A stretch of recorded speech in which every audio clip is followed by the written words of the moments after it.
Mereka mendustakanmu sungguh orang-orang yang sebelum mereka pun telah mendustakan kebenaran. Telah datang rasul-rasul mereka dengan membawa keterangan yang nyata, mujizat, Zubur, dan kitab-kitab memberi penjelasan. Apa hubungan dari surah Al-Kahfi yang saya bawakan tadi ini tentang Zulkarnain? Ya, makanya Apa saya hubungannya? bilang, Silakan. hubungannya adalah ketika tadi surat Al-Kahfi mengatakan tentang besi, ya jubur ya. Ya, juburil hadid. Al-Kahfi nggak pernah ngomong tentang Zubur, Pak, di situ. Ada jubarul hadid. Jubarul hadid. Jubar itu sama dengan zubur. Satu akar kata dia. Nah, jadi makanya di sini tidak bicara besi, tapi bicara bil bayinati wabi zuburi wabil kitabi. Berarti yang ditafsir oleh alim ulama ini salah. Kau lebih pintar dari alim ulama.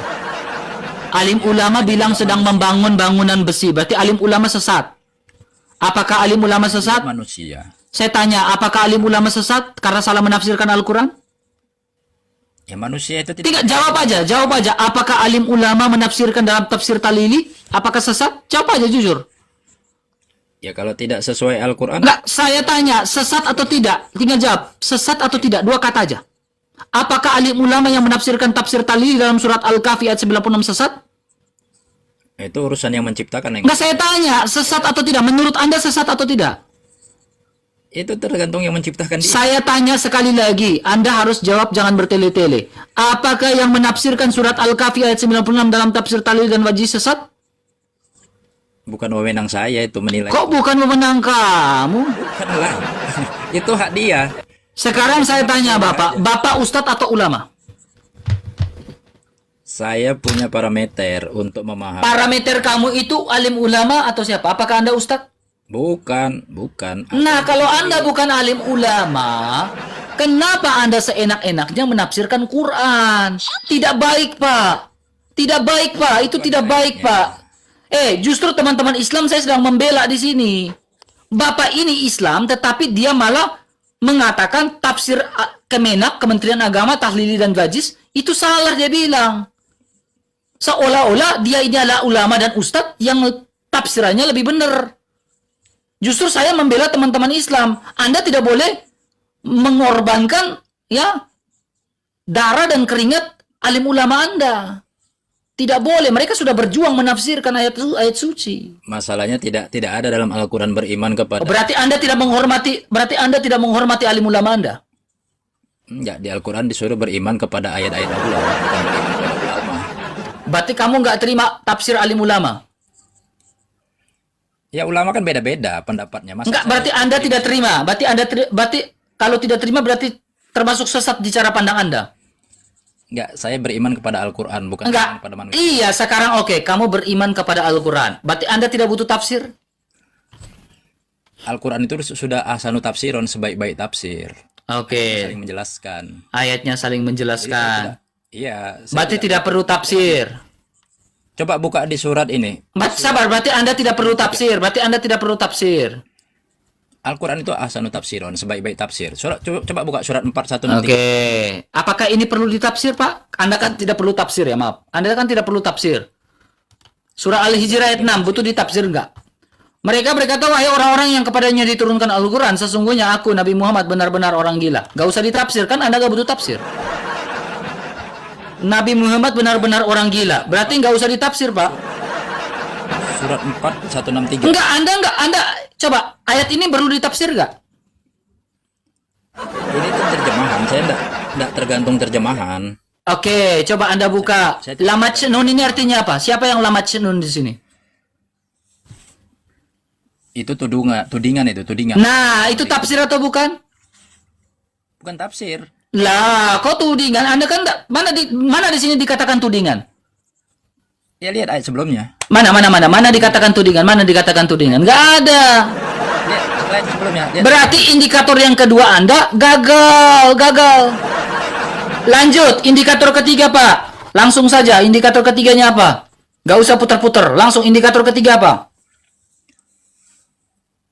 Itu belum selesai tadi. Sudah selesai, Anda nggak bisa jawab. Udah selesai. Indikator ketiganya apa, Pak? Silakan. Indikator ketiganya apa, Pak? kita tidak bisa memaknai Iya, seperti jawab ayat dulu. sebelumnya. Indikator ketiganya Ayat apa? Indikator ketiganya apa? Indikator ketiganya apa? yaitu antara gagasan dengan data itu berhubungan. Oke, gagasan dan data berhubungan. Oke. Gagasan ini gagasan seperti gagasan apa? Ya gagasan itu seperti pandangan dan penilaian gitu. Kalau data itu ya bukti, misalnya ini ya. Misalnya Oke. ya. Misalnya gagasan Alif Lam Mim zalikal kitab la raiba fihi hudal lil muttaqin. Itu gagasan bahwa Alkitab itu tidak diragukan ya sebagai hudan untuk mutakin. Ya, itu gagasan. Buktinya apa? Oke. Buktinya adalah bahwa walladzina yu'minuna bima unjila ilaika wa ma unjila min qablik wa bil akhirati hum yuqinun. Jadi buktinya itu mereka yang beriman dengan Al-Qur'an, mereka meyakini gitu. Jadi kalau mereka tidak meyakini ya karena memang mereka tidak beriman dengan Al-Qur'an, ya seperti Bang RK tidak beriman dengan Al-Qur'an, ya terbukti tidak meyakini Al-Qur'an, namanya tidak beriman gitu loh. Oke. Kita buktikan ya Pak ya. Kita buktikan ya gagasan ya. Kita langsung buktikan ya. Itu pandangan kamu ya. Kita bukti dengan gagasan. Nih. Ya, gagasan. Al-Quran itu bahasa Arab atau Indonesia, Pak? Al-Quran itu diturunkan sebagai Qur'anan Arabian la'alakum tahtakun. Oke, Az-Zukhruf ayat 3, Pak. Sesungguhnya kami menurunkan menjadikannya sebagai Al-Quran dalam bahasa Arab agar dimengerti. Jadi ini gagasan nggak? Terjemahan. Itu terjemahan penterjemah. Itu gagasan Oke. penterjemah. Oke, itu gagasan Al-Quran penterjemah. Coba, Pak, Iya. coba Pak, lihat.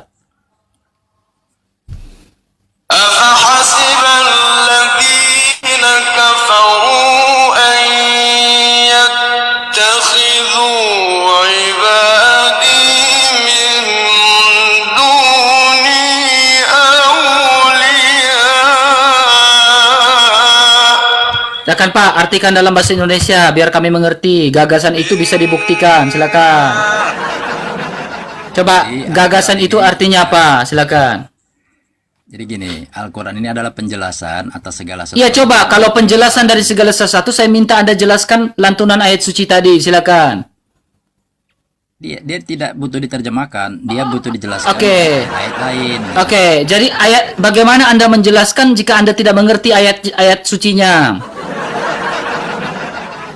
Memahaminya itu jika dihubungkan ayat satu dengan ayat lain. Enggak, bagaimana kau menjelaskan ayat satu dan ayat lain? Coba, bagaimana kau menjelaskan kepada jemaah yang awam sementara kau tidak mengerti artinya? Coba, artikan dulu artinya, baru kau bisa menghubungkan dengan ayat lain. Silakan. Sehingga indikator yang ketiga ini benar, gagasan dan data berhubungan. Silakan.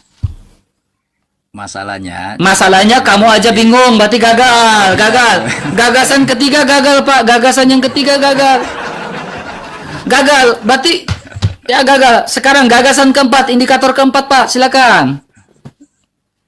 loh, belum selesai lagi. Udah selesai, kamu nggak bisa jelaskan. Selesai. Anda tidak bisa menjelaskan yang tadi saya sebutkan dan Anda sebutkan. Sekarang gagasan keempat, yang terakhir, Pak. Silakan. Dengar dulu, saya dipotong-potong, macam mana mau jelaskan? Ya masalahnya Anda tidak bisa jelaskan yang tadi artinya apa. Ya macam mana mau jelaskan? Macam mana menjelaskan? Anda sendiri nggak ngerti artinya. Iya, macam mana Bapak mau menjelaskan, Pak Ustadz mau menjelaskan? Yang tadi aja Bapak nggak ngerti artinya. Ya mengerti itu kan dari sudut pandang siapa? Nah, coba dari sudut pandang kamu mengerti nggak lantunan ayat suci tadi? Ya kan saya belum diberikan kesempatan tadi. Oh, silakan. Kita dengar ya, apakah dia menjelaskan arti dari lantunan ayat suci tadi? Silakan. Jadi gini, kita itu tidak boleh terlalu cepat menyimpulkan, ya kan? Sebelum kita kumpulkan ayat-ayat terkait, ya, yang bicara satu persoalan, gitu. Oh, arti dari lantunan suci tadi yang itu ya? Bukan, ini. Enggak, arti dari lantunan ayat suci tadi itu artinya itu ya? Oh, artinya itu, penjelasannya itu. Oh, artinya yang tadi lantunan suci itu yang tadi yang itu ya. Itu artinya ya, bahwa kita itu tidak boleh menyimpulkan Oh, aku baru tahu artinya itu. Terima kasih Pak ya. Itu pendapat Bang RK aja. Oh, artinya jadi nama Bang RK ini apakah ada dalam kitab suci kamu? Saya kan minta Anda menerjemahkan. Ya, jadi apakah nama Bang RK ada dalam kitab suci kamu? Saya kan minta Anda, oh arti yang diterjemahkan itu. Oh. Lanjut Pak, kan panjang. Al-Quran itu tidak boleh, kita tidak disuruh menerjemahkan dalam Al-Quran itu. Tidak ada, terjemahkanlah Al-Quran ini, nggak ada gitu. Oh, jadi artinya itu? Nggak disuruh menerjemahkan. Oh, baru tahu aku artinya itu Pak. Coba sebutkan, di dalam Bible, ada nggak terjemahkan Bible ini, ada nggak begitu? Ada? Kan nggak ada. Ada, siapa bilang enggak? Nah, Ada. mana? Yesus mengatakan, jadikanlah semua bangsa muridku dan baptislah mereka dalam nama Bapa dan Anak dan Roh Kudus. Ketika seluruh bangsa diberitakan Injil, berarti seluruh bangsa harus mengerti apa yang disampaikan oleh Yesus. Jangan ketika disampaikan, membaca tetapi tidak mengerti artinya. Nah, kayak Bapak nih. Kayak Bapak nih. Ketika disuruh membaca tetapi tidak mengerti artinya. Nah, ini kayak Bapak.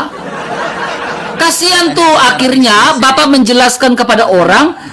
Gini Pak, ketika Bapak menjelaskan kepada orang, Bapak sendiri tidak mengertinya. Yesus mengatakan seperti orang buta tuntun orang buta. Nah Bapak nih orang buta tuntun orang buta. Ada nggak di dalam kitab disuruh terjemahkanlah kitab ini, ada nggak?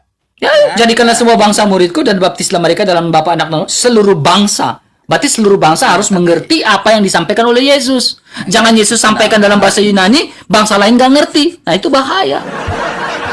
Nah kayak Bapak nih, nggak ngerti apa yang disampaikan. Makanya Alkitab itu perlu diterjemahkan biar dimengerti oleh umat awam. Gitu. Nah kayak Bapak nih orang buta membaca tetapi tidak mengerti artinya. Sesatlah kamu. Sebutkan ayat yang mengatakan terjemahkanlah. Tersesatlah kamu Pak. Oke, gagal ya. Indikator kedua, ketiga gagal. Silakan indikator terakhir, indikator keempat Pak. Silakan.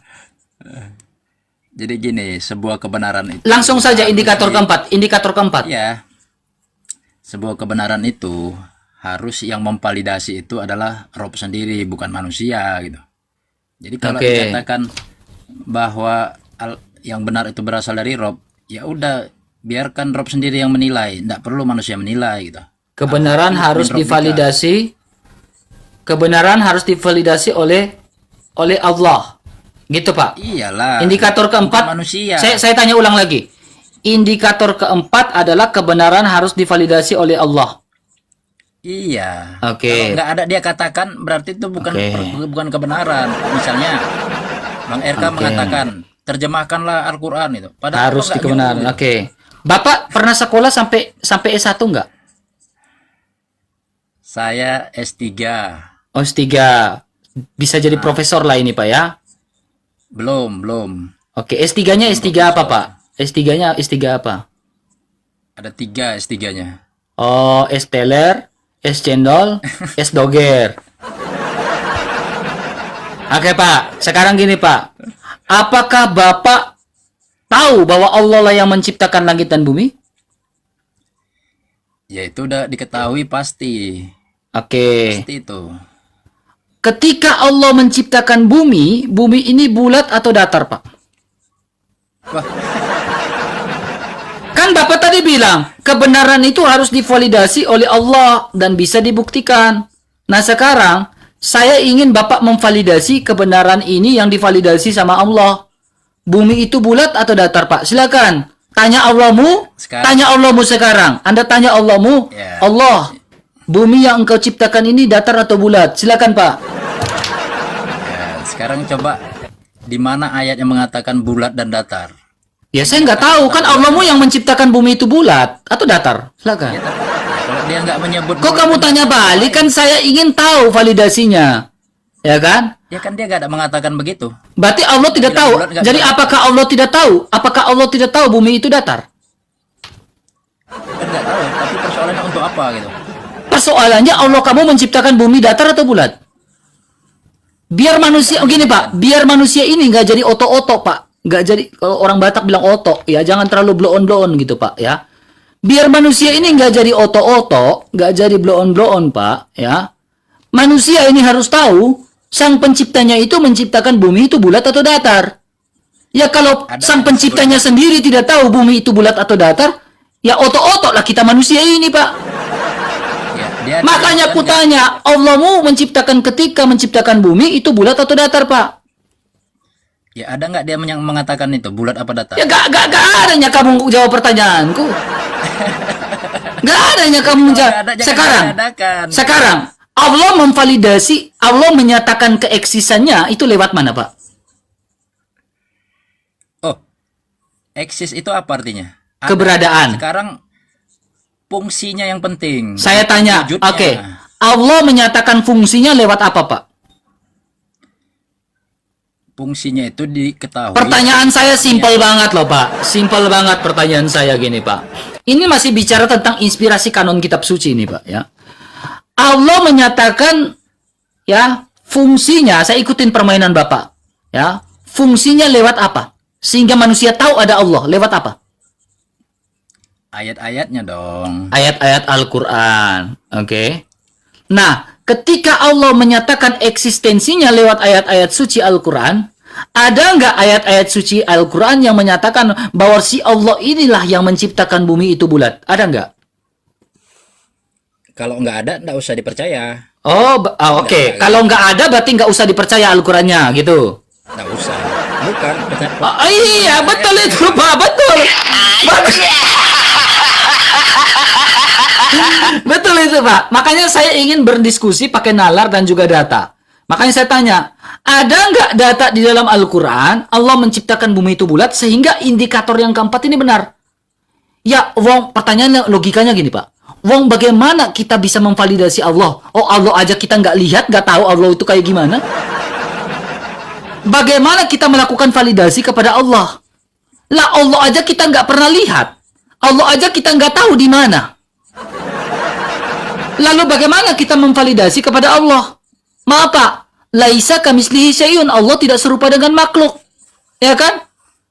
Karena, maaf, kalau kita pakai sistem-sistem komputer seperti ini, Pak, ada komputer, ya, data itu data yang ada di database seperti di Microsoft dan lain-lain, itu kita bisa sinkron data. Kita klik sinkron dan validasi. Ya. Ini pertanyaan, apakah Allah sama seperti komputer? Kan tidak, Pak. Bagaimana kita memvalidasi Allah sementara di depan kita tidak ada yang bisa divalidasi? Allah tak terlihat. Makanya kutanya, bagaimana Allah menyatakan diri dan bereksistensi kepada manusia lewat, Anda bilang fungsinya, ya, lewat Al-Quran, ayat sucinya. Di mana ayat suci yang memberikan informasi bahwa Allah lah yang menciptakan bumi itu bulat? Itu kan pendapat Bang RK yang bilang Kok itu kan saya hanya ikutin mau Bapak. ya, Saya ini hanya ikutin mau Bapak loh. nggak ada. Kalau Bang RK bilang bulat, itu nggak tervalidasi karena Berarti tidak ada dalam Al-Quran. sekarang Bapak percaya bumi itu bulat atau datar? Kalau tidak disebutkan oleh Nggak, jujur aja. Yang Bapak percaya sampai S3 ini, bumi itu bulat atau datar? kalau nggak disebutkan, itu nggak penting. Nggak, Pak. kutanya dulu. Menurut Bapak, yang Bapak pelajari ini, bumi ini bulat atau datar? Ya, berdasarkan apa? Kan kutanya, bumi ini bulat atau datar? Berdasarkan ayat sucinya Allah.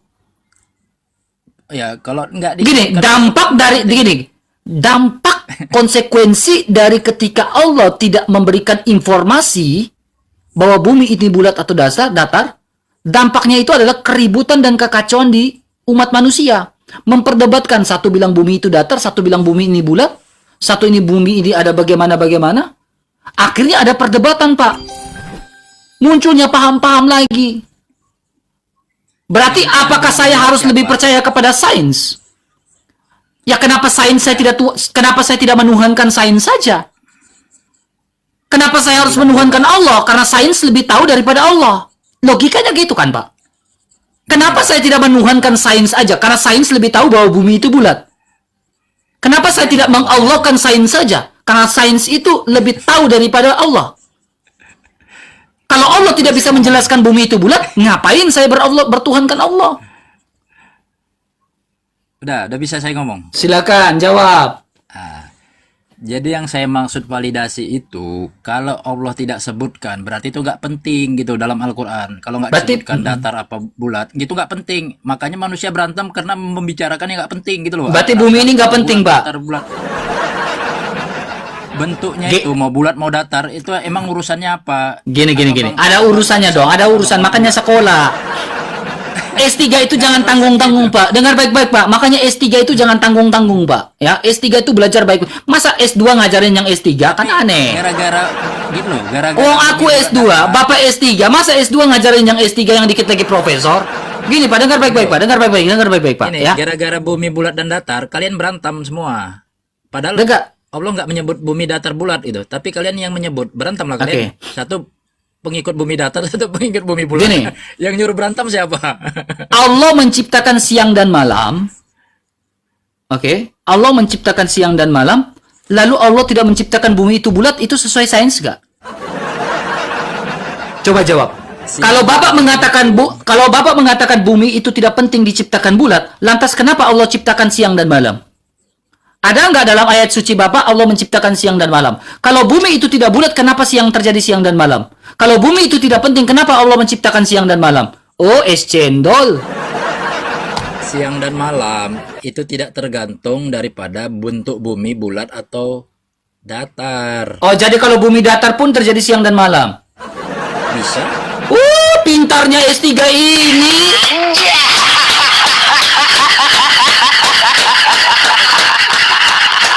Pintarnya S3 ini. Makanya Pak, sepintar-pintarnya orang, sehebat-hebatnya orang, dia sekolah tinggi-tinggi, mau sampai profesor ke S cendol ke S doger ke S apa ke, terakhir bilang bumi itu datar, rusaklah tatanan negara dunia ini, Pak. Ujung-ujungnya sekolah tinggi-tinggi gak ada guna. Bilang bumi datar, gak ada guna Pak kamu sekolah tinggi-tinggi.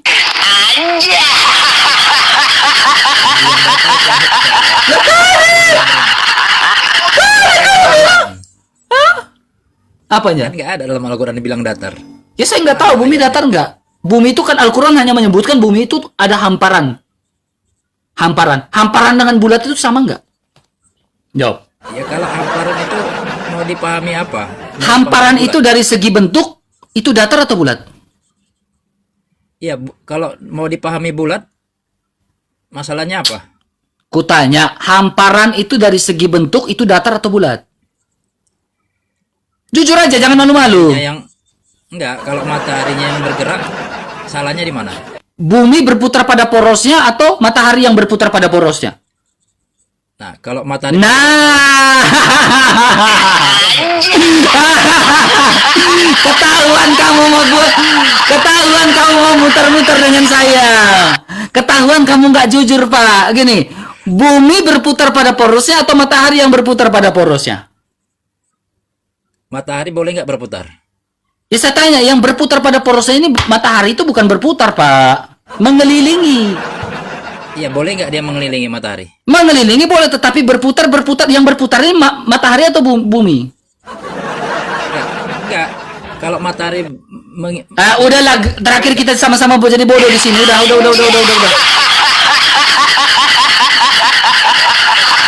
Iya, terakhir kita sama-sama jadi bodoh di sini, Pak. Bapak jadi bodoh, saya jadi ikutan bodoh kayak Bapak. Rusaklah kita, Pak. Iya. Gitu, Pak. Makanya, Pak, bertobat, Pak. Ikutlah Yesus Kristus, ikutlah Alkitab. Udahlah, Pak. Ya. Alkitab itu, Pak, sebelum ada ilmuwan yang mengatakan, Galileo Galilei yang mengatakan bumi itu bulat, jauh sebelum itu Alkitab sudah mengatakan bahwa Allah menciptakan bumi itu bulat. Lewat apa? Nubuatan dari Nabi Yesaya. Nabi Yesaya bilang apa? Allah yang apa? Bertahta di atas bulatan bumi. Gitu, Pak. Jadi jauh sebelum itu Alkitab sudah mengatakan. Alkitab gak ngomong bilang bumi itu hamparan, karena Alkitab gak mau membingungkan umat-umatnya. Akhirnya saya jadi umat bingung. Ya kan? Namanya gini, Pak. Namanya kaum bing. Bang, Kaum bing itu kaum bingung. Itu. saya lebih percaya ayat dibandingkan ucapan manusia. Gimana coba? Oke, kamu lebih percaya ayat dan ucapan manusia. Sekarang ini ayat atau ucapan manusia? Ini penterjemah. Nabi Muhammad benar-benar orang gila. Ini ayat atau ucapan manusia? Itu ucapan. Coba jawab. Nabi Muhammad benar-benar orang gila. Ini ayat atau ucapan manusia? Coba jawab. Itu ucapan penterjemah. Hah? Mana ada bahasa Indonesia? Tuhan. Oke, ini kan oke, Bapak pakai bahasa Arab. Ini baca, Pak. Ini artinya apa, Pak? Ini yang ini. Yang di bawah? Itu ucapan kafir. Iya, coba baca. Tadi kau bilang lebih percaya ayat suci daripada ucapan manusia. Sekarang kau bilang ucapan kafir. Gimana nya kamu omongan kamu? Jadi 4 indikator yang kau sampaikan kepada saya semuanya tidak terbukti, Pak.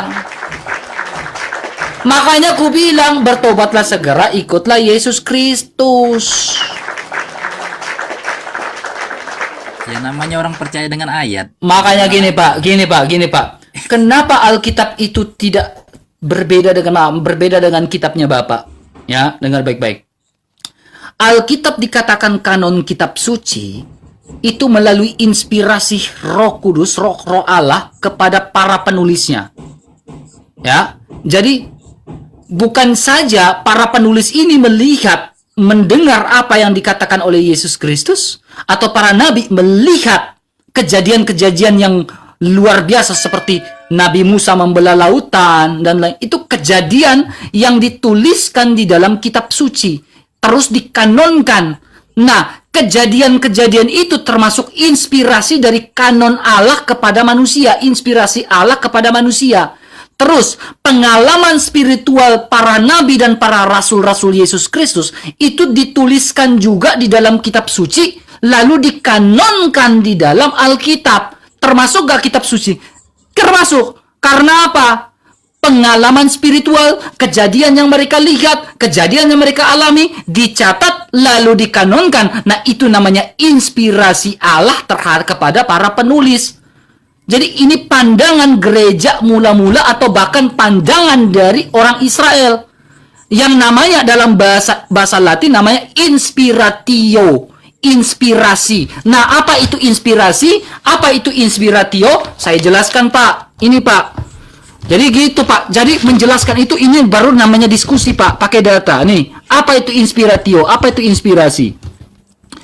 Ya, dalam perjanjian baru, 2 nas penting yang berbicara tentang inspiratio, yaitu dalam 2 Timotius dan 2 Petrus. Nah, kata inspirasi dipakai dalam beberapa arti. Paling sering, kata itu dipakai dalam bidang seni, dalam arti pengaruh yang membangkitkan kegiatan kreatif. Ya, dalam sebuah kesusastraan, musik, seni lukis, dan sebagainya, pandangannya ialah kata ilham. Jadi inspirasi itu seperti ilham. Ya, karena di dalam seni lukis dipakai kata ilham. Kemudian di bidang kedokteran, Pak, ini di bidang seni, di bidang kedokteran, Pak, bidang kedokteran bahasa Latin namanya inspiratio. Artinya penarikan nafas. Dalam buku ini kata inspirasi mengacu kepada suatu ciri khas Alkitab dan karena itu searti dengan hembusan, lihat ini, hembusan penarikan, hembusan ilahi yang menggerakkan jiwa, pikiran dan tindakan pengarang suci. Itu yang namanya inspirasi dari Allah. Pak, ini buku, Pak, ya. Makanya saya bilang banyak membaca buku biar gak cengar-cengir kayak Bapak kayak gitu. Udah selesai. Terus kapan saya ngomongnya? Kamu aja gelap tuh, gelap. Suram. Nah, akhirnya jadi suram tuh kameranya itu. Udah selesai. Saya harap kalau Anda S3 Anda paham yang saya omongkan. Silakan, Pak. Ya, udah selesai. Nah, Oke. dengan segudang yang dikatakan tadi, saya cuma satu kata aja, waman asdaqo minallahi hadisya. Gak ngerti lagi artinya. Ah, udahlah, gak ngerti artimu ya.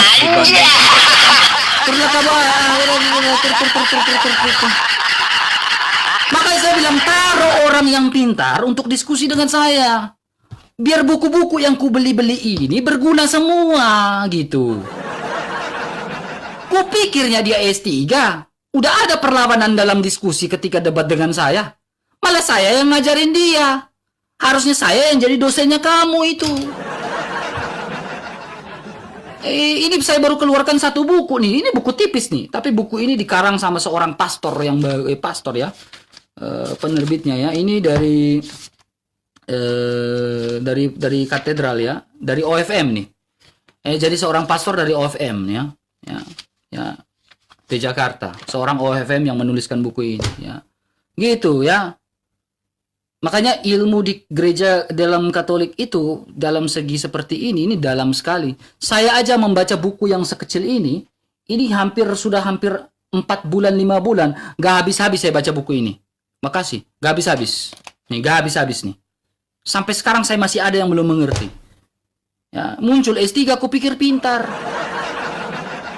Silakan naik 2,2K teman-teman, di follow-follow. Ini akun baru Bang RK, di follow-follow ya. Ini akun baru Bang RK, di follow-follow ya teman-teman ya. Di follow-follow. Silakan. Crim, naik crim. Sarangeo. Ya. Makanya sekolah baru diskusi. Kalau tidak sekolah akhirnya blunder dalam diskusi. Iya, sekolah, makanya sekolah yang benar, belajar yang benar. Kalau nggak belajar akhirnya apa? Blunder. Ya, kalau dengan saya itu begitu, pakai data, by data. Karena apa? Biar ada yang teredukasi di bawah nonton ini. Ya, biar ada yang S4 naik. Yang S4 naik. Yang S3 udah kalah. S4 naik, S4. Oke. Halo. Halo, selamat siang. Selamat siang, Mbak. Ya, Kristen bukan, Bang? Ya Islam lah. Oh, silakan buka kamera Bang MG, silakan. Silakan. Buka, Abang. Buka dulu kameranya. Ya. Oh, namanya ganti-ganti terus. Tengok.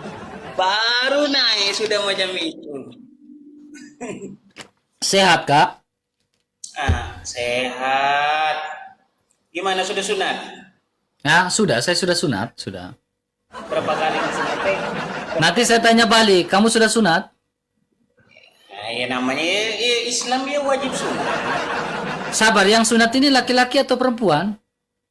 Ya tanya aja, Yesus aja gon. Iya, kamu perempuan atau... Pakai baju. Iya, gini KMG. KMG ini perempuan atau laki-laki? Kodratnya. Tanya dulu kodrat Tuhannya itu lelaki atau perempuan. Nanti saya jawab, Kak. Oke, saya jawab ya, Kak ya. Jawab dulu. Tuhan itu Yesus itu kodratnya laki atau perempuan? Oke, saya jawab ya, Kak. Pakai data ya. Ya. Iya, pakai data lah. Oke.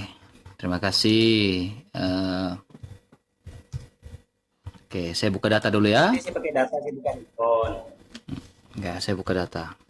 Oke. Nih. Oke. Saya bermula dari sebuah tulisan, ya. Jadi dalam bahasa Yunani maupun Ibrani, bahasa Ibrani, lihat dulu Kakak, harus pintar dengar baik-baik. Who itu dia yang merujuk pada dia laki-laki. Oke. Sekrut. Mbak, lihat dulu sini, Mbak, biar ngerti, Mbak. Who itu dia yang merujuk pada dia laki-laki, ya kan? Oke. Si ini dia juga, tetapi dia perempuan. Ya. Oke. Oke. Sekarang, Kak, ya, sebelum saya menjelaskan itu, ya, berbicara tentang Yesus Kristus, ya. Yesus adalah Tuhan segala Tuhan. Ya, dia mengambil rupa manusia, firman Allah yang adalah Allah mengambil rupa manusia, dan manusia itu laki-laki. Nah, mengapa laki-laki? Karena Tuhan itu, ya sabar dulu, saya jelaskan sampai habis, Kak. Sabar. Nanti sabar, nanti. Iya, mengambil rupa manusia. Oke, ada datanya. Di salib itu, yang disalib itu siapa? Yesus atau Tuhan? Sungguh-sungguh manusia Yesus yang disalibkan. Oke, dia kan bangkit yang ketiga. Kapan bangkit yang ketiga? Yang ketiga kan dia bangkit katanya, oten-oten ini. Iya, Yesus mati, Yesus bangkit, Yesus naik ke surga. Jadi 3 hal. Mati, bangkit, dan naik ke surga. Yang salib tuh Yesus ataupun tuh gimana ya? ataupun manusianya Ya, ataupun dua-duanya. gini. Yesus Kristus memiliki dua kodrat. Kodrat sungguh-sungguh manusia dan sungguh-sungguh Allah. Ya. Alkitab Oke. mencatat yang disalibkan dan ia mati dalam keadaannya sebagai manusia. Oke. Oke. Jadi Karena gini Kak, sabar biar kamu ngerti, ngerti udah, ngerti. Enggak, gini. Allah itu tidak bisa gini Kak, biar dulu, jangan nih, saya ngerti kok. Dua-duanya Dengar dulu. Ya, dengar dulu. yang digantung Ya. keduanya. Yang ini saya pegang, ya, Al-Quran atau bukan? Saya kasih logika. Al-Quran kan? Kasih ini Iya, saya tanya dulu. Al-Quran ini firman Allah atau bukan? Yesus dibandingkan dengan buku-buku kayak gini. Iya, ini Al-Quran Kak. Coba ngerti dulu ya. Al-Quran firman Allah atau bukan? Al-Quran firman Allah. Jawab dulu. Oke. Baru nanti saya tanya. Iya, ini saya jawab. Jika Al-Quran adalah firman Allah, Al-Quran yang saya pegang ini, pertanyaannya, apakah Al-Quran ini bisa sobek, bisa terbakar? Apakah Al-Quran ini rusak? Firman Allah rusak ketika saya sobek dan bakar? Bisa nggak? Oke, saya jelaskan. Apa perbedaannya firman dengan Tuhan? Oke, berarti kamu nggak bisa jawab ya. Gini, ya, ada 3 hal di dalam Alkitab. Ya, Alkitab itu berbicara tentang logos. Udah ulang-ulang saya jelaskan ini. Alkitab juga berbicara tentang remata. Alkitab juga berbicara tentang grafe. Grafe itu apa? Grafe itu tulisan. Nah, ini namanya grafe. Ya. Kemudian, kalau firman itu logos yang berdiam bersama-sama dengan Allah.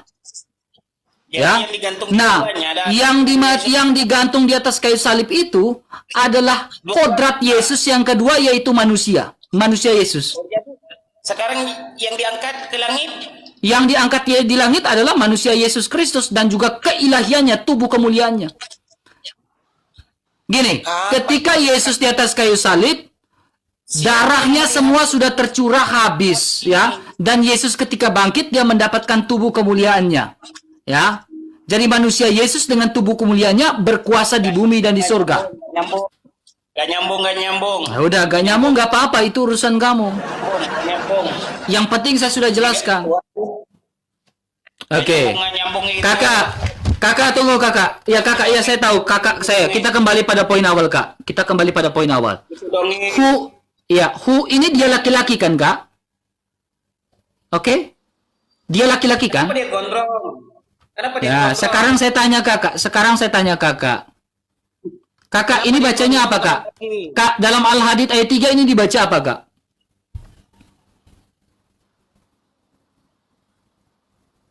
Dalam Al-Hadid ayat 3 ini dibaca apa kak? Baca dulu. Huwa kan? Huwa ini apa? Laki-laki atau perempuan? Baca dulu semua. Iya, huwal awalu. Hu ini dia laki-laki atau dia perempuan? Sesuai dengan bahasa. Baca dulu. Itu apa itu? Oke, jangan Ini surah Al-Hadid ayat yang ketiga, Pak. Al-Hadid ayat 3. Di sini dia bilang hu. Oke. Oke, saya turunkan kamu. Ya. Jadi kenapa Yesus Kristus datang dalam rupa firman itu harus datang dalam rupa laki-laki? Karena keimamatan itu harusnya laki-laki. Keimamatan itu tidak perempuan. Ya. Sehingga budaya Yahudi pun ya, imam-imam Lewi dan saudara-saudara Harun, anak-anak Harun semuanya laki-laki. Ya. Yesus Kristus adalah imam agung kita, imam besar kita. Sehingga kenapa firman menjadi manusia dan manusia itu adalah manusia Yesus yang laki-laki? Ya karena seorang imam adalah laki-laki. Ya. Seorang imam bukanlah perempuan. Tidak ada seorang imam itu perempuan. Bahkan Tuhan itu sangat konsisten. Yang diciptakan itu adalah Adam dulu. Manusia Adam adalah laki-laki. Karena Adam itu adalah imam untuk perempuannya. Jangan kasih, saya lagi serius ini baru kamu kasih. Saya lagi serius saya jelaskan ini. Ya, jadi seorang imam itu adalah laki-laki, teman-teman. Ya. Jadi keimamatan Yahudi itu ketika dia masuk ke dalam bait suci, nah kayak gitu. Masuk ke dalam bait suci, Nah, di bait suci itu ada 3 tempat, 3 ruangan. Yang boleh masuk itu imamat yang harus laki-laki. Ya. Jadi dalam liturgi gereja mula-mula saja keimamatan itu tidak pernah perempuan, teman-teman. Ini saya harus omong dengan tegas. Tidak ada keimamatan itu perempuan. Dalam liturgi gereja mula-mula semua keimamatan itu adalah laki-laki. Karena yang bisa masuk ke bait suci dan bertemu dengan tabut perjanjian Allah itu adalah imam yang laki-laki, bukan perempuan. Ya, jadi Allah konsisten sejak penciptaan hingga pada zaman gereja. Ya, Allah konsisten sejak zaman penciptaan pertama sampai dengan zaman liturgi gereja semua dipakai semuanya itu laki-laki. Jadi keimamatan, ya itu laki-laki. Sampai di sini teman-teman ya. Yesus Kristus adalah imam agung kita. Ya, tetap ketika Yesus naik ke surga, ya ada Tuhan, ya ada Sang Bapa. Ya, Yesus tetap Tuhan manusia dengan wujud manusianya itu. Tubuh kemanusiaan manusia itu. Sang Bapa tetaplah yang transenden. Saya harus dengan tegas mengatakan itu. Sang Bapa tetaplah Sang Bapa yang transenden. Yesus Kristus tetaplah yang imanen itu.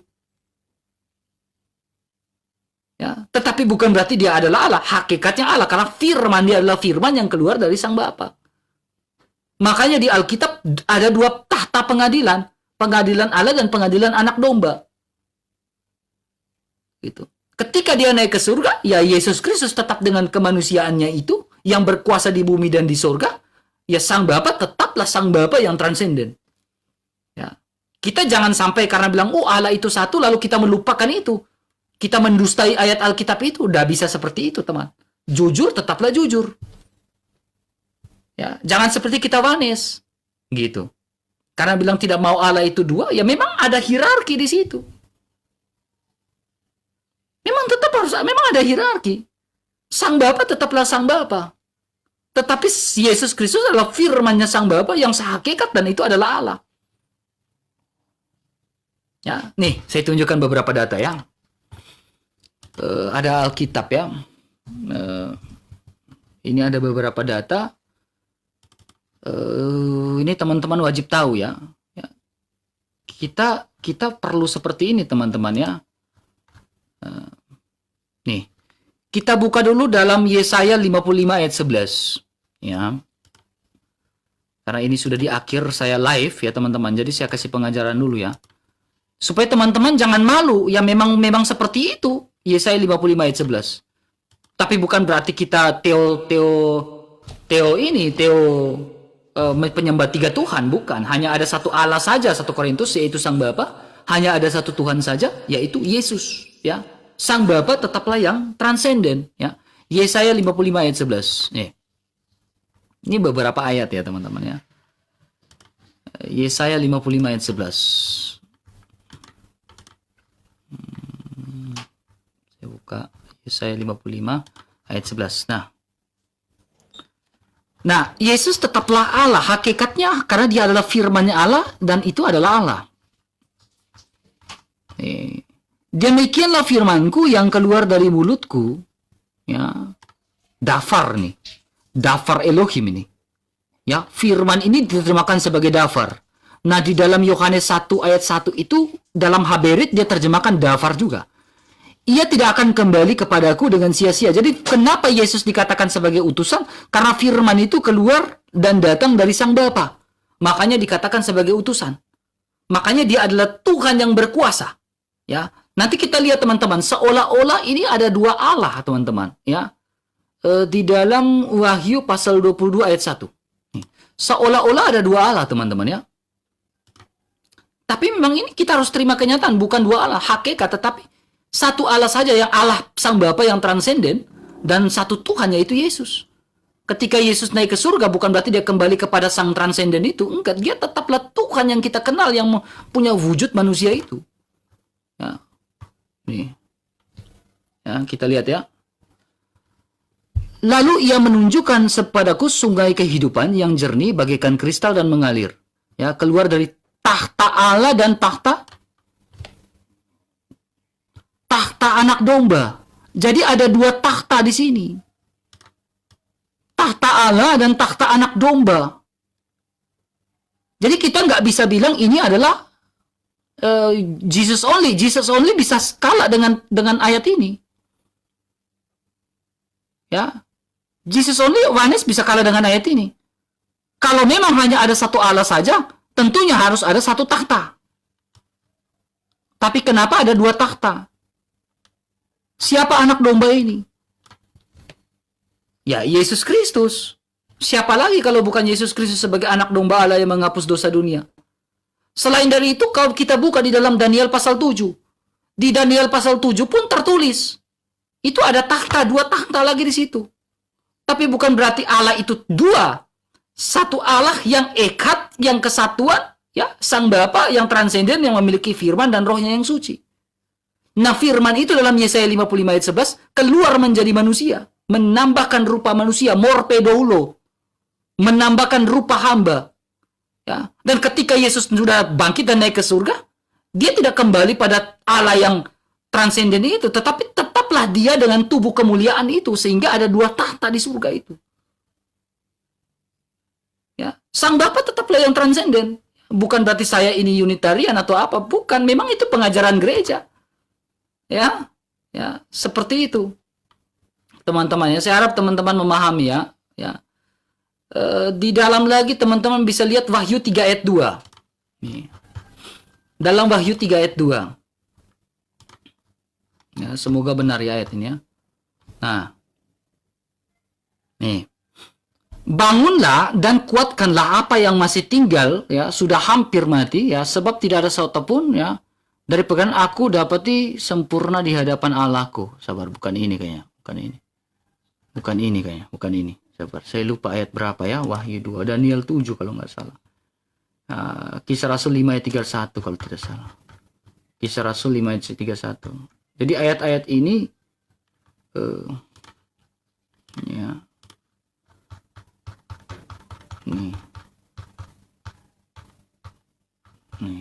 nih ya, Kisah Rasul 5 ayat 31. Nih, dialah Allah, dialah yang telah ditinggikan oleh Allah. Dia ini siapa? Dia ini siapa? Yesus kan, yang telah ditinggikan oleh Sang Bapa. Dengan tangan kanannya sendiri sebagai pemimpin, ya, Mesias nih. Hanya ada, Alkitab pencatat hanya ada satu pemimpin, yaitu Mesias, yang keluar dari Sang Bapa, yaitu firman itu. Jadi ini seolah-olah ada dua Allah. Ya. Tetapi memang hanya satu Allah, dan kita harus mengakui Allah ini mengutus Sang Dia. Sang Bapa ini mengutus Dia. Bukan Sang Bapa mengutus Sang Bapa. Sang Bapa tidak pernah mengutus Sang Bapa. Tapi Sang Bapa mengutus firman-Nya sesuai Yesaya 55. Itulah si Dia ini. Sehingga ada dua tahta di surga, tahta Allah dan tahta anak domba. Ya, kita harus jujur. Tetapi perlu kita tahu teman-teman, ya, perlu kita tahu nih, saya tunjukkan beberapa data. Ketika manusia jatuh ke dalam dosa, yang Allah janjikan itu adalah Mesias. Nih, teman-teman perhatikan. Yang dijanjikan itu adalah Mesias nih. Ya, sabar. Targum ya. Kalau nggak salah dalam Targum. Mesias. Oke, nih. Yang dijanjikan Allah adalah Mesias yang keluar dan datang Sang Bapa, sehingga dosa-dosa manusia itu obatnya itu adalah Mesias, Al-Masih. Nih, teman-teman perhatikan. Ini dalam Targum Yahudi, Targum Jonathan Ben Yuzel. Ya. Dalam Targum Jonathan Ben Yuzel nih. Ya. Ya. Ini Targum Jonathan Ben Yuzel. Genesis ya. Di sini yang dijanjikan Allah ketika manusia jatuh ke dalam dosa adalah Beyome Malkah Mesiha. Ya, saya terjemahkan ke dalam bahasa Indonesianya, teman-teman ya. Biar teman-teman bisa baca sama-sama. Nah.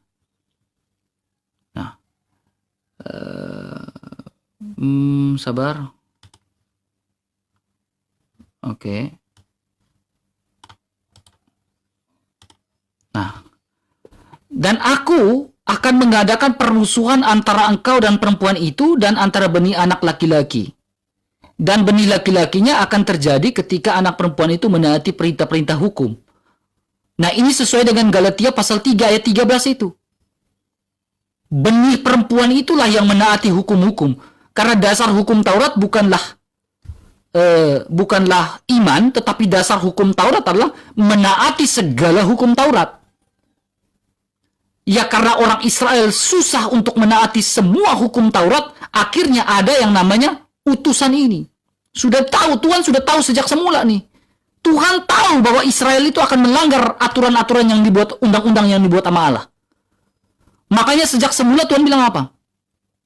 Perintah-perintah, maka siap untuk memukul kepalamu, ya. Tetapi ketika mereka mengabaikan perintah-perintah hukum, engkau akan siap untuk melukai mereka. Meskipun demikian, bagi mereka akan ada obatnya. Jadi obat dari dosa-dosa manusia ini hanya satu. Ya, sebenarnya memang Tuhan tahu hukum Taurat ini bakal digagal, tidak diterima sama orang Yahudi, akan tegar tengkuk, susah untuk melaksanakan, sehingga ada obat kedua, solusi yang disampaikan oleh Tuhan ini sebenarnya. Solusinya apa? Raja, Mesias. Ini Targum Yonatan Ben Yuzel. Ya, makanya itu firman Allah itu yang keluar dari Sang Bapa itu, dialah yang melaksanakan perintah-perintah Sang Bapa. Bukan berarti Allah ada dua. Karena firman itu hakikat dengan Allah, ya Allah itu Esa. Gitu. Ya. Saya harap teman-teman itu Jonathan Ben Yuzel, teman-teman, ya, raja. Jadi Al-Masih itu disebut sebagai raja. Karena Mesiha itu kan bahasa Ibrani, bahasa Arabnya kan Al-Masih. Makanya kalau kita melihat sudut pandang Yahudi dan juga sudut pandang Arab, sebenarnya teman-teman Islam ini sebenarnya sudah satu langkah. Teman-teman Islam ini sebenarnya sudah satu langkah. Kenapa saya bilang teman-teman Islam ini sudah satu langkah? Nih. Ya, sudah satu langkah. Yang tapi menjadi persoalan adalah mereka tidak mengakui kematian dari Yesus Kristus. Kematian dari Isa Al-Masih. Kenapa saya bilang teman-teman dari Islam sudah satu langkah? Nih, karena ini teman-teman ya. Nih. Ini dalam surah 3 ayat 45. Surah Al-Imran. Mereka mengakui Al-Masih itu adalah Mesias. Sang Mesias, Masihu, Sang Mesias. Nah, kalau dia mengakui Al-Masih itu Sang Mesias, kalau dia melihat akar muasal dari kekristenan dan semuanya ini adalah Yahudi, kita harus lihat bahwa obat dari segala sesuatu adalah ini medicine.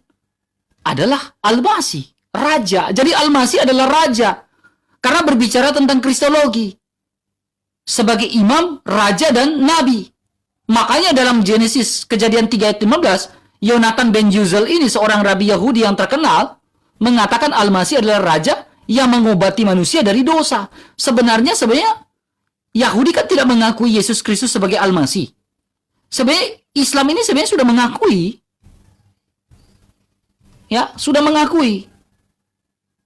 Tetapi yang menjadi persoalan di sini adalah pengakuan itu tidak menjadi sesuatu yang utuh sesuai dengan nubuatan dari para nabi terdahulu, tidak menjadi sesuatu yang utuh karena mereka mengatakan Isa Al-Masih tidak disalibkan melainkan diserupakan. Sehingga pengakuan itu tidak menjadi utuh. Tidak menjadi utuh. Bahkan dalam sebuah Talmud Babilonia, ya, seorang rabi juga namanya Rabi Eliezer, ya, Rabi Eliezer ini mengatakan bahwa Mesias itu sudah ada sebelum sejarah dunia ini ada. Bahkan Mesias itu dari keturunan Daud, ini dua hal lagi kita bahas. Mesias ini keturunan Yusuf, Mesias keturunan Daud. Mengapa dikatakan Mesias keturunan Yusuf? Mengapa Mesias dikatakan keturunan Daud? Ini panjang sekali pembahasannya. Ya. Tetapi dalam Rabbi Eliezer, Pirkei de Rabbi Eliezer dalam Talmud itu mengatakan bahwa seorang Mesias itu, manusia Mesias itu, ya harus disalibkan. Sesuai nubuatan Yesaya juga 53, harus disalibkan. Hamba yang setia dalam Yesaya 52, dalam Targum Yonatan juga itu adalah Mesias. Nah, sebenarnya teman-teman Islam sudah mengakui Isa Al-Masih sebagai Mesias, tetapi belum secara utuh. Belum secara utuh bahwa Isa Al-Masih itu disalibkan, tapi mereka bilang diserupakan. Sebenarnya ini satu langkah lagi sebenarnya. Tetapi bisa dibuktikan menurut Alkitab dan juga fakta sejarah, tetapi persoalan sekarang, apakah hati mereka bisa terima itu atau tidak? Apakah hati mereka itu bisa legowo dengan kenyataan bahwa Isa Al-Masih itu disalibkan, bukan diserupakan? Ya, kalau mereka sudah mengakui Isa Al-Masih itu adalah disalibkan, sudah clear, berarti itu juru selamatmu. Karena semua nabi kalau berbicara ini ya, tidak ada yang mendapatkan gelar Al-Masih selain daripada Isa. Sebenarnya menginjili teman-teman Islam ini sebenarnya susah-susah gampang. Mereka sudah tahu kenyataannya, tetapi memang hatinya agak susah untuk menerima itu. Mungkin sanksi sosial atau apa, nah ini agak berat. Ya. Jadi seperti Kristus itu dalam bahasa Yunani, Al-Masih dalam bahasa Arab, Mesias dalam bahasa Ibrani. Karena Tuhan tahu ketika manusia diikat dengan undang-undang yang namanya Taurat, Tuhan tahu manusia itu bakal masih menggerutu dan melanggar undang-undang itu. Tetapi undang-undang itu diikat, Taurat itu tetap diikat sama Tuhan. Makanya Galatia pasal 3 ayat 12 adalah, dasar dari hukum Taurat adalah bukan iman. Dasar dari hukum Taurat adalah bagaimana kamu menaati, menjalankan hukum Taurat itu sepenuhnya. Tetapi dasar dari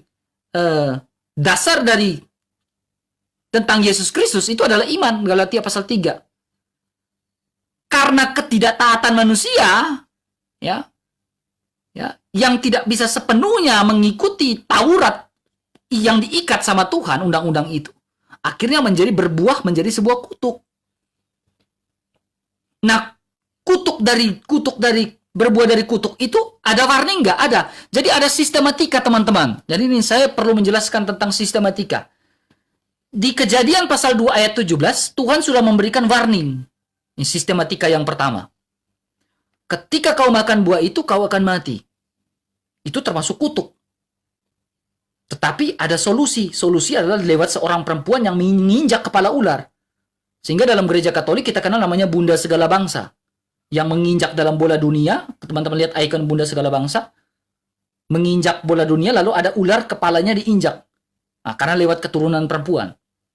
Nah, Tuhan sudah memberikan peringatan. Kau ketika makan buah itu kau mati, kau terkutuk. Ya, kau mati terkutuk. Di zamannya Bani Israel juga, ya, setelah masuk ke zaman kedua, di zamannya Bani Israel, ya, Tuhan memberikan warning nggak seperti Kejadian 2 ayat 17? Berikan warning. Warningnya itu dalam bentuk Taurat, undang-undang. Ulangan pasal 28. Ketika kamu taat, kamu diberkati. Ketika kamu tidak taat, kamu terkatakan terkutuk. Sebelum ayat 28, pasal 28, itu pasal 21-nya, itu sudah berbicara tentang upah dari dosa adalah maut. Dosa adalah pelanggaran hukum Allah. Dosa menyebabkan keterpisahan dengan Allah. Karena kutuk tadi, warning itu. Karena ketidaktaatan manusia akhirnya mengalami keterpisahan. Karena tidak taat dengan undang-undang akhirnya mengalami keterpisahan. Tetapi di dalam Kejadian 3 ayat 15 itu belum ada undang-undang kan? Nah, ketika belum ada undang-undang, ya, Tuhan sudah memberikan sebuah bukan undang-undang yang dibuat oleh Allah. Tetapi yang diberikan itu namanya proto-evangelium. Kabar baik, Injil. Di Kejadian 3 ayat 15 itu adalah kabar baik untuk pertama kali. Karena ketidaktaatan manusia mengalami keterpisahan, akhirnya Tuhan memberikan solusinya adalah proto-evangelium. Lewat keturunan yang kita baca tadi, Isa Al-Masih tadi. Mesias, Raja tadi. Masuk ke fase berikutnya di bangsa Israel. Bangsa Israel tidak taat juga. Padahal sudah ada hukum yang mengikat. Karena sudah ada hukum yang mengikat, mereka tetap tidak taat. Akhirnya mereka dikatakan terkutuk. Tetaplah terkutuk sejak semula. Ya. Nah, sehingga tampilnya Yohanes dalam Yohanes 1 ayat 20, inilah anak domba Allah yang menghapus dosa dunia. Ya. Yesus dikatakan terkutuk, ya karena dia menanggung kutuk manusia yang berdosa. Jadi dia mengcover manusia yang berdosa di hadapan Sang Bapa yang Maha Suci, yang transenden. Jadi manusia Yesus Kristus mengcover manusia yang berdosa.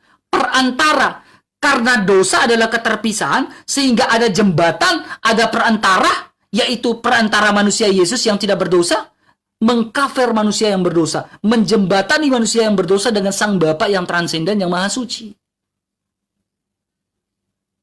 Gitu. Kemudian, setelah Yesus Kristus datang, manusia sudah percaya bahwa dia adalah juru selamat yang hidup. Ada undang-undang lagi enggak? Masih ada undang-undang. Undang-undang itu diikat dalam sebuah gereja. Gereja mula-mula pada saat itu. Gereja apostolik. Roma, dasar kitab suci mana? Roma 14 ayat 8. Jika aku hidup untuk Tuhan. Jadi aku mati untuk Tuhan. Baik hidup ataupun mati, aku adalah milik Tuhan. Lalu ditegaskan lagi. Ya, Tuhan tidak mau kita menjadi seperti bangsa Israel, ya, yang bangsa yang tegar tengkuk, dikasih aturan untuk dilanggar. Sehingga Rasul Yakobus, ya, atau Santo Yakobus memberikan sebuah warning lagi juga di situ, karena inspirasi Alkitab itu inspirasi Allah kepada para penulis.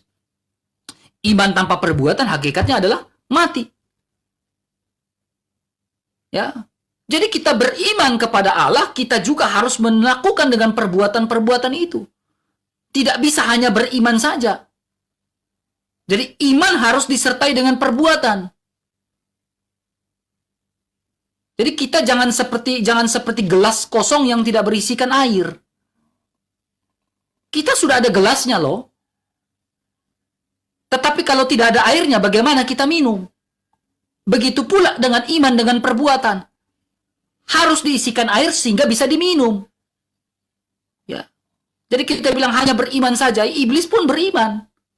Iblis pun percaya hanya ada satu Allah saja. Tetapi disertai dengan perbuatan-perbuatan nyata yang Allah sudah tunjukkan di dalam Galatia, buah-buah roh itu. Orang yang percaya kepada Yesus harus beriring dengan perbuatan-perbuatan itu. Taurat masih dijalankan nggak? Taurat digenapi dan dijalankan. Ya. Taurat digenapi dan dijalankan. Tetapi ada beberapa hal, teman-teman. Ya, hal-hal ini yang harus kita perhatikan. Ya. Ya. Ada Taurat yang dibatalkan dalam konteks seperti apa? Jadi ada 3 hukum dalam Yahudi. Hukum seremonial contohnya, atau hukum yudisial. Ya. Yang dikatakan Rasul Paulus itu benar atau tidak? Benar. Kenapa? Karena ilham dari Allah sehingga dia mencatat itu. Contohnya, kalau dulu orang berzina melakukan zina, ya, orang melakukan zina, dia harus apa? Dirajam. Ya, diselipkan.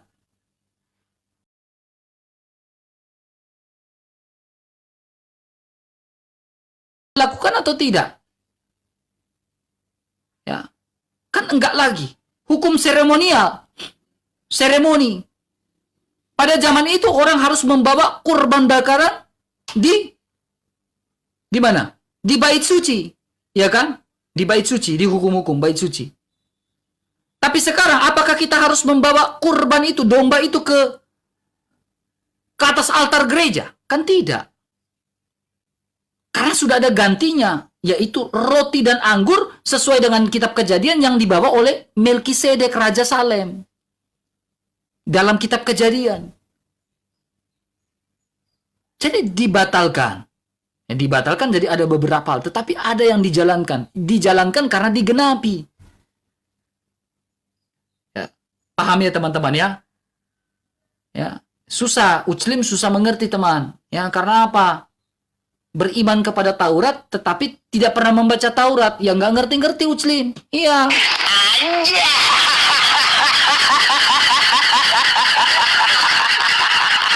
Iya. Kalau Uclim susah mengerti. Karena apa? Disuruh beriman kepada Taurat tetapi tidak pernah membaca Taurat. Akhirnya apa? Gagal paham. Akhirnya pelanga-pelongo di bawah. Erkang ngomong apa, Erkang? Ya wong kamu nggak pernah baca Taurat. Gimana kamu ngerti? Beriman kepada Taurat, beriman. Baca Taurat, nggak pernah.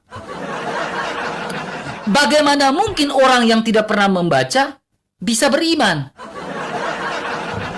Coba pikir ya. Bagaimana mungkin orang yang tidak pernah membaca dikatakan beriman? Sok, mikir. Mikir coba. Ya. Dia tidak pernah baca Taurat. Lantas dia bilang beriman. Bagaimana dia bilang beriman sementara tidak pernah baca? Ini yang berbahaya teman, rusak semua. Ya, rusak semua tatanan-tatanannya itu Alkitab itu. Dibuatnya menjadi rusak. Ya, akhirnya pelanga-pelongo, ditanya apa, jawab apa, ditanya apa, ya, jawab apa. Ya, makanya sekolah. Ya, sekolah. Ya, jadi itu setengah dari pengajaran teman-teman ya, setengah dari. Banyak pengajaran-pengajaran yang mungkin saya sudah buat di YouTube ya, teman-teman bisa saja nanti ini ya. Ya, di YTEP ya, saya singkat YTEP ya. Teman-teman ke YTEP ya, banyak menjawab pengajaran dan juga menjawab. Ya, menjawab tuduhan Kainama, tuduhan ucilim-ucilim lain, teman-teman. Aduh, Kakak Sarah, baik kali. Oh, saking baiknya kayak terima kasih banyak ya. Gitu teman-teman ya. Seperti itu ya. Makanya saya bilang pentingnya kita belajar Alkitab teman-teman. Ya. Kita boleh menyerang. Ya. Namanya berapologet itu menyerang. Tetapi jangan sampai kita lupa defense. Itulah apologet. Kita pintar menyerang tetapi kalau kita tidak pintar defense, ya akhirnya kita menjadi blunder.